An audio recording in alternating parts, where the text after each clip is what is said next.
Jetzt war, muss das schon richtig laden, das ist dann scheiße, sonst. Komm schon, Krust. Guck mal, das ist ja scheiße. Habe ich ein bisschen gespannt und nicht richtig.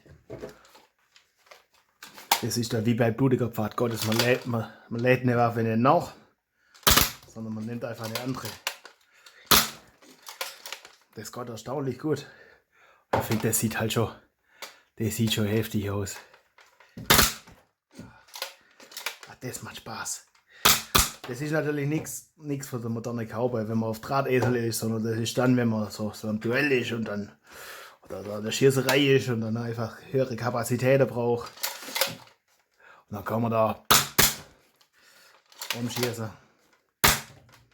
So, weil die jetzt auch leer sind, packen wir die weg. Ja. Das wäre wohl eine Ladehemmung dann.